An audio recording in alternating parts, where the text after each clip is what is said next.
अगर आप जवानी में ही अमीर बनकर रिटायर होना चाहते हैं तो आपको अपने मस्तिष्क का प्रयोग अपने खिलाफ नहीं बल्कि अपने पक्ष में करने की ज़रूरत है। अगर आप ऐसा नहीं कर सकते हैं तो इस पुस्तक के अगले 2 खंडों पर अमल करना आपके लिए संभव नहीं होगा। हालांकि उन पर अमल करना आसान है। लिवरेज के अपने सबसे सशक्त रूप पर नियंत्रण हासिल करने के बाद आपको अगले दोनों खंड आसान लगेंगे क्योंकि वे वास्तव में आसान है। खंड 2, आपकी योजना का लिवरेज। रिच डैड सीरीज की तीसरी पुस्तक rich dad's guides to investing में मैंने लिखा था, निवेश एक योजना है। जवानी में रिटायर होने के लिए किम और मेरे पास एक योजना थी, एक ऐसी योजना जो शून्य से शुरू हुई थी क्योंकि हमारे पास कुछ भी नहीं था। इस योजना का एक लक्ष्य था, बाहर निकलने का दरवाज़ा था और उसकी समय सीमा भी थी। हमारी समय सीमा अधिकतम 10 साल थी। इसमें हमने 9 साल का समय लगा और हम 1994 में रिटायर हो गए। उस वक्त मेरी उम्र 47 साल थी और किम की 37 साल।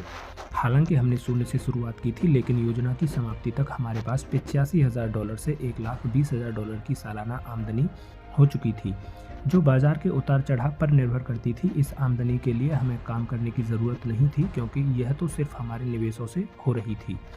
हालांकि शायद आपको यह बहुत ज़्यादा पैसा ना लगे, लेकिन हम वित्तीय रूप से स्वतंत्र थे क्योंकि हमारा सालाना खर्च $50,000 से भी कम था। हम अमीर बनने के लिए जवानी में रिटायर हुए। जवानी में रिटायर होने का यह लाभ हुआ कि अब अमीर बनने के लिए हमारे पास खाली समय था। वैसे फोर्ब्स पत्रिका के दृष्टिकोण से अमीर वह होता है जिसकी सालाना आमदनी $10 लाख हो। इसका मतलब यह है कि फोर्ब्स के अनुसार रिटायरमेंट के वक्त हम अमीर नहीं थे।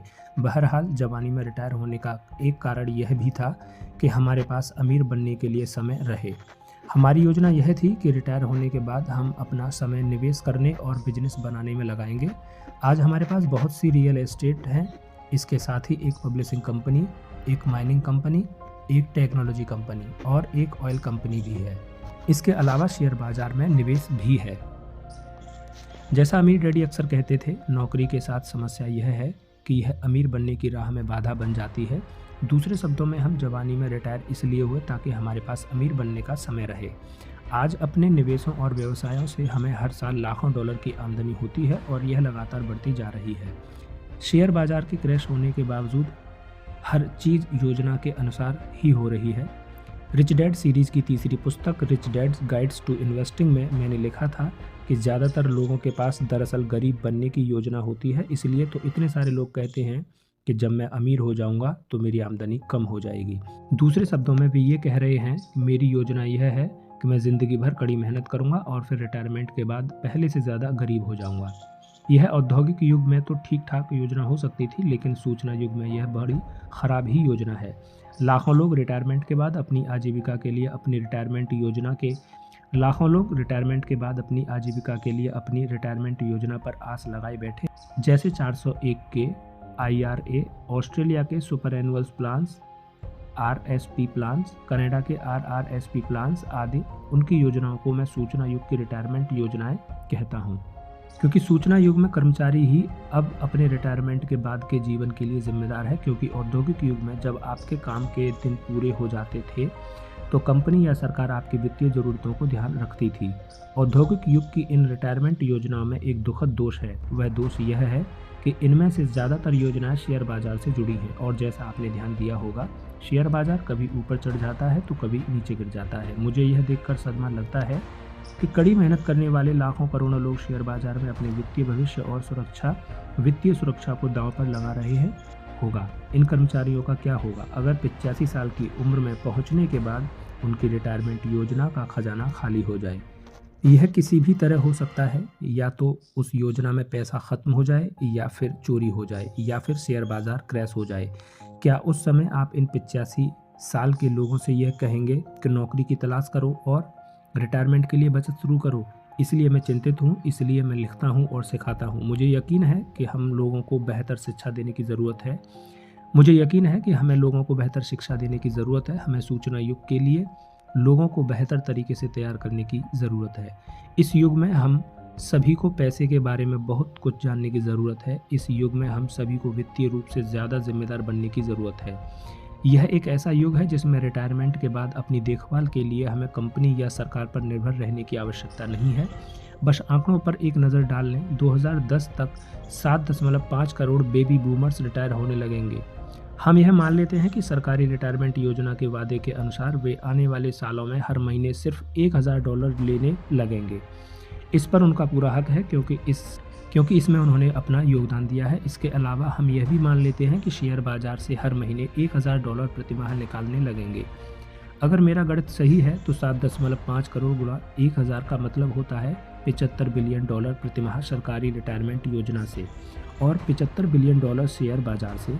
सरकार और शेयर बाजार से हर महीने 75 बिलियन डॉलर बाहर निकलने का इन दोनों संस्थाओं पर बहुत ज़बरदस्त असर पड़ेगा। तब सरकार क्या करेगी? टैक्स बढ़ाएगी। शेयर बाजार क्या करेगा? जब $75 बिलियन इसमें अंदर जाने के बजाय बाहर निकलेंगे, आपको यह सलाह देगा, खरीद कर रोके रहो, लंबी अवधि के लिए निवेश करो और अपने पोर्टफोलियो को डाइवर्सिफाई कर लो। क्या वित्तीय सलाहकार यही कहते रहेंगे शेयर बाजार औसत के हिसाब से हमेशा ऊपर जाता है? मेरे पास भविष्य देखने का दर्पण नहीं है और मैं भविष्यवक्ता होने का दावा भी नहीं करता हूँ, लेकिन मैं इतना ज़रूर कह सकता हूँ कि इन दो बड़ी संस्थाओं में $150 बिलियन अंदर जाने के बजाय बाहर निकलने से अर्थव्यवस्था में तूफान आना तय है। पुरानी अर्थव्यवस्था की पुरानी योजनाएं लाखों लोगों को रिटायरमेंट के बाद आर्थिक मुश्किल में डाल देगी। अमेरिका में लाखों लोगों के पास अपनी कंपनी रिटायरमेंट योजना या व्यक्तिगत रिटायरमेंट योजना नहीं है। अमेरिका में लाखों लोगों के पास कंपनी रिटायरमेंट योजना या व्यक्तिगत रिटायरमेंट योजना नहीं है। वे क्या करेंगे?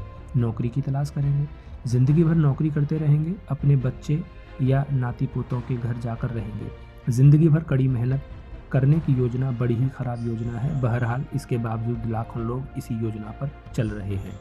हालांकि उनमें से कुछ लोग आज बहुत पैसा बना रहे हैं, वे आज कड़ी मेहनत कर रहे हैं, लेकिन उन्होंने आने वाले कल के लिए कुछ भी बचाकर नहीं रखा है। बहुत से बेबी बूमर्स के लिए समय ख़त्म होता जा रहा है, जो हमारी सबसे महत्वपूर्ण संपत्ति है। मैं लोगों को कहते सुनता हूँ, रिटायर होने के बाद मुझे ज़्यादा पैसे की ज़रूरत नहीं पड़ेगी, मेरे मकान का कर्ज पट जाएगा और मेरे खर्च कम हो जाएंगे। हालांकि यह सच है कि आपके जीवन यापन के खर्च कम हो जाएंगे, लेकिन आपके इलाज का खर्च बढ़ जाएगा। चिकित्सा, स्वास्थ्य और दंत चिकित्सा सुविधाएं कई कर्मचारियों को इस समय ही बहुत महंगी लग रही हैं। और तब क्या होगा जब चिकित्सा उद्योग के सामने लाखों रिटायर लोग आ जाएंगे, जिन्हें जिंदा रहने के लिए इलाज की ज़रूरत तो होगी, लेकिन उनके पास भुगतान करने के लिए पैसे नहीं होंगे। और अगर आप इस बात पर यकीन करते हैं कि मेडिकेयर योजना आपको बचा लेगी, तो शायद आप ईस्टर बनी में भी यकीन करते होंगे। शायद इसलिए फेडरल रिजर्व बोर्ड के चेयरमैन एलन ग्रीनस्पैन ने हाल ही में टेलीविज़न पर कहा था, हमें अपने स्कूल में वित्तीय साक्षरता सिखाना चाहिए। हमें अपने बच्चों को यह सिखाना चाहिए कि वे आर्थिक दृष्टि से अपनी देखभाल खुद कैसे करें। हमें उन्हें यह नहीं सिखाना चाहिए कि रिटायरमेंट के बाद वे सरकार या कंपनी से अपनी देखभाल की उम्मीद करें। अगर आप जवानी में अमीर बनकर रिटायर होना चाहते हैं, तो आपके पास अधिकांश लोगों से बेहतर योजना होनी चाहिए। खंड 2 उस योजना का बहुत महत्वपूर्ण लिवरेज है जो बताती है कि आप जवानी में ही अमीर बनकर कैसे रिटायर हो सकते हैं। खंड 3 आपके कार्यों का लिवरेज। फेंस पर बैठे 3 पक्षियों की कहानी हम सब ने कई बार सुनी होगी। सवाल है, अगर उनमें से 2 पक्षी उड़कर दूर जाने का फैसला कर लें तो कितने पक्षी बचेंगे? जवाब है 3 पक्षी फिर भी बचेंगे। सबक यह है, आप कोई काम करने का फैसला कर लेते हैं, इसका यह मतलब नहीं कि आप उस काम से को सचमुच कर लेंगे। अमेरिका में 5% से भी कम लोग अमीर हैं। हो सकता है कि बाकी के 95% लोग भी अमीर बनना चाहते हों, लेकिन सिर्फ 5% लोग ही इस दिशा में कोई कदम उठाते हैं। रिच डैड सीरीज की चौथी पुस्तक रिच किड स्मार्ट किड में मैंने इस बारे में लिखा है कि हमारी शिक्षा पद्धति किस तरह गलतियां करने के लिए बच्चों को सजा देती है। बहरहाल अगर हम सीखने की प्रक्रिया पर गौर करें तो हमें यह पता चलेगा कि हम अपनी गलतियों से ही सीखते हैं। हम में से ज़्यादातर लोग कई बार गिरने के बाद ही साइकिल चलाना सीख पाते हैं। हम गिर कर ही चलना सीखते हैं, फिर हम स्कूल जाते हैं और वहाँ हमें सिखाया जाता है कि हम ना गिरें। हमें सिखाया जाता है कि गिरने वाले लोग मूर्ख होते हैं। हमें सिखाया जाता है कि स्मार्ट लोग वे होते हैं जो 3 पक्षियों की तरह फेंस पर बैठकर सही जवाब रटते हैं। कोई हैरानी नहीं होगी, अमेरिका के सिर्फ 5% लोग ही अमीर बन पाते हैं। आप दुनिया के सबसे अमीर व्यक्तियों को देखें, जैसे माइक्रोसॉफ्ट के संस्थापक Bill Gates, del computer corporation के संस्थापक माइकल डेल, CNN के संस्थापक Ted Turner, Ford motor company के संस्थापक हेनरी फोर्ड और जनरल इलेक्ट्रिक के संस्थापक थॉमस एडिसन। उन्होंने तो स्कूल कॉलेज की पढ़ाई भी पूरी नहीं की थी। मैं यह नहीं कह रहा हूँ कि स्कूल बुरा होता है। सूचना युग में स्कूल और शिक्षा पहले से कहीं ज़्यादा महत्वपूर्ण है। मैं तो सिर्फ यह कह रहा हूँ कि सफल बनने के लिए हमें कई बार स्कूली बातों को भूलने की ज़रूरत होती है। अगर आप ज़्यादा सफल बनना चाहते हैं तो बस देखें कि बच्चे कैसे सीखते हैं और उसकी नकल करें। मैंने एक चीज़ यह सीखी कि गलतियां करने, असफल होने और शर्मिंदा होने के डर से कैसे उबरा जाए। अधिकांश बच्चे स्वाभाविक रूप से ऐसा करने का तरीका जानते हैं, लेकिन फिर हमें स्कूल में यह सिखाते हैं कि वे ऐसा ना करें।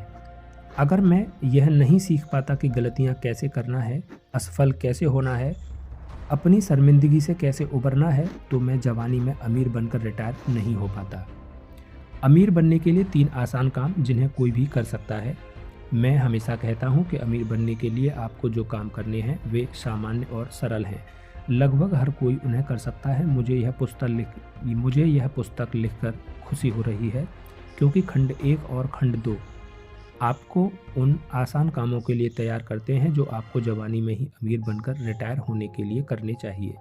खंड 3 में वे सामान्य और सरल काम बताऊंगा जिन्हें करके हम में से ज़्यादातर लोग अमीर बन सकते हैं। मैं उन 3 प्रमुख संपत्तियों के बारे में बताऊंगा जो लोगों को अमीर बनाती हैं और जवानी में रिटायर होने का मौका देती हैं।